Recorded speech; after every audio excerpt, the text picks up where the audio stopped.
So we are continuing our attempt to understand DNA and RNA in protein synthesis. You guys might understand a lot better than me. I'm just trying to do my best. So anyway, here goes. This is section 10.3 of modern biology. Protein synthesis. Finally into the nitty-gritty. Now that you know how RNA is transcribed from DNA, you are ready to learn how the three types of RNA work together to produce proteins. Now, we talked about this before. The three types of RNA are messenger RNA, transfer RNA, and ribosomal RNA.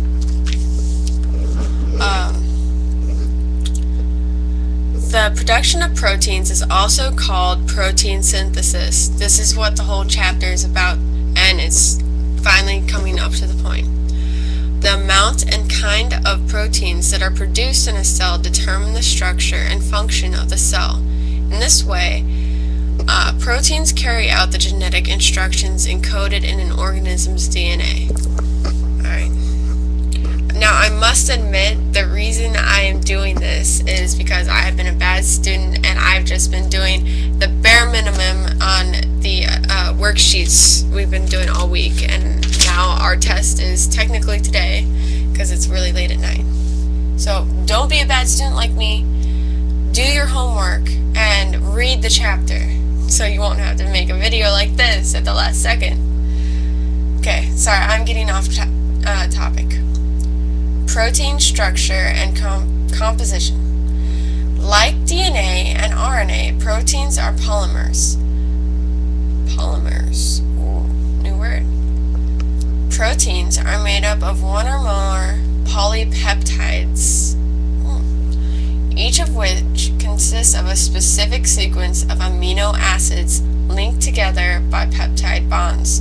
Now, we were talking about this. Amino acids are what build up proteins.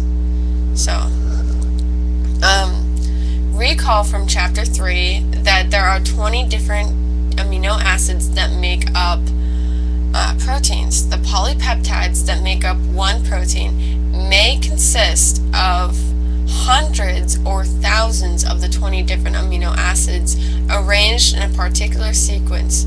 So there's like almost indefinite amount of ways you can line these amino acids up. The sequence of the amino acids determines how the polypeptides will twist and fold into the three-dimensional structure of the protein. Now, when these proteins are formed, they are very complex and they can form virtually anything. They make up a large amount of what we are. Okay, where was I? The function of a protein depends on its ability to bind with other molecules within a cell. That is, the function depends on the protein's three-dimensional structure, which is determined by the amino acid sequence. A lot of information in very little space, so I would probably listen to that over again because that is a large amount of information. The genetic code. During protein synthesis, the sequence of nucleotides in an mRNA transcript, messenger RNA transcript, is translated into a sequence of amino acids. A correlation between nucleotide sequence and amino acid sequence, called the genetic code.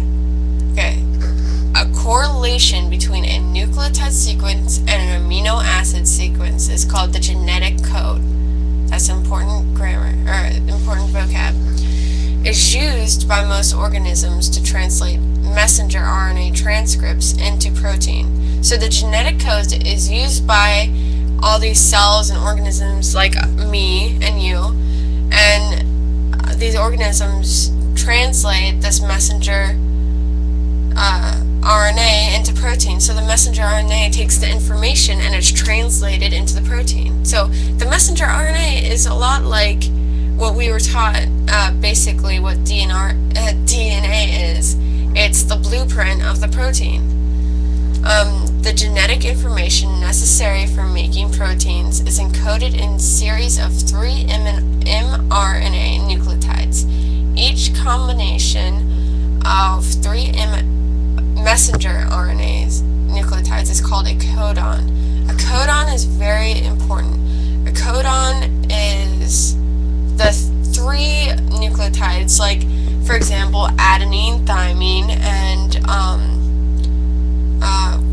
cytosine, or it could be any combination like adenine, cytosine, guanine. It's a group of 3, and that group is called a codon. And the reason why this group of 3 is important is because this series of information is encoded in pairs of 3. Each codon codes for a specific amino acid. So each group of 3 is important and essential to making this amino acid. Table 10.1 on the next page lists the 64 codons. Let's see.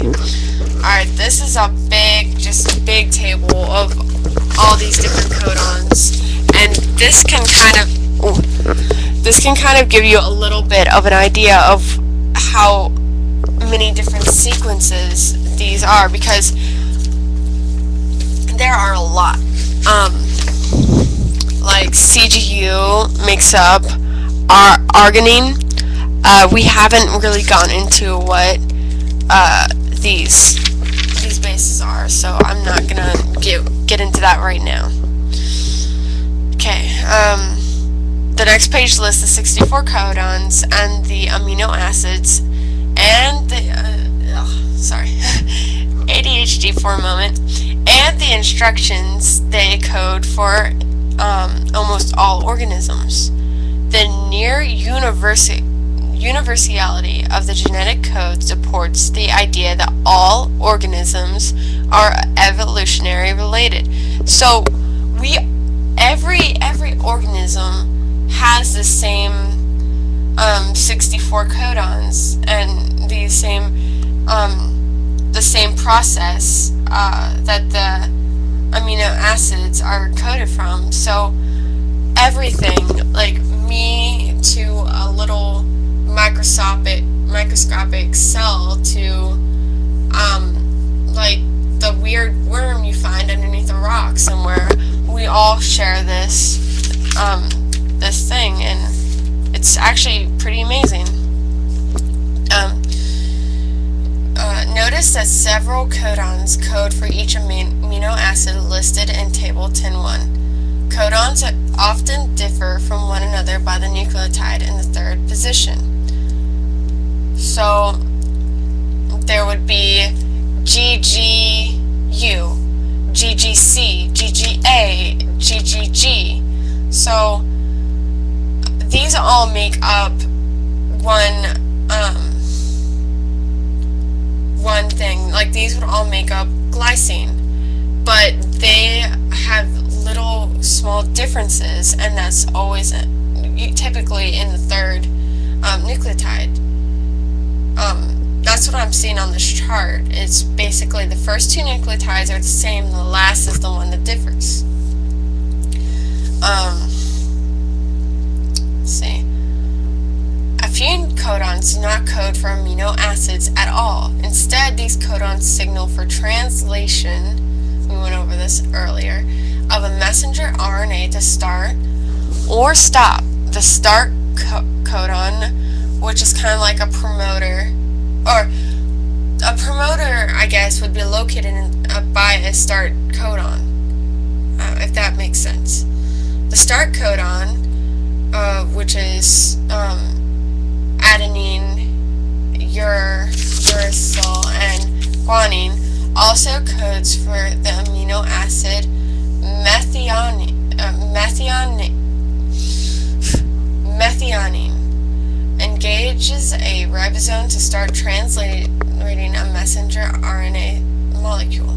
Stop codons cause the ribosomes to stop translating the messenger RNA. So this is pretty simple. Start codons start transcription or translation, and stop codons stop translation. So, yeah. We haven't really gotten into translation yet. Oh, translation.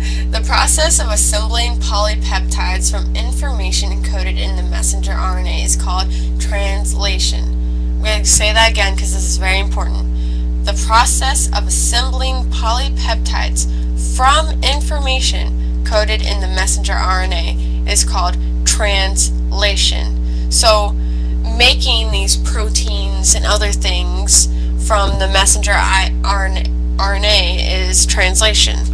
Transcription is looking at all these, like cytosine, guanine, adenine, looking at all these strands and translating it, or transcribing it. So a scribe you can think of like a little scribe writing all these things, and translation is like translating the messenger RNA. The process of translation begins when messenger RNA leaves the nucleus through pores in the nuclear membrane. So translation starts when messenger RNA leaves the nucleus. The messenger RNA migrates to a ribosome in the cytosol, the site of the protein synthesis. So protein synthesis happens when messenger RNA goes to a ribosome in the cytosol. tRNA and anticodons. I haven't heard about anticodons yet. Amino acids float freely in... Oh man, I need to stop now because we're already at 11 minutes. Thank you for watching. I hope this is helping because it's certainly helping me understand this more. Alright, thank you.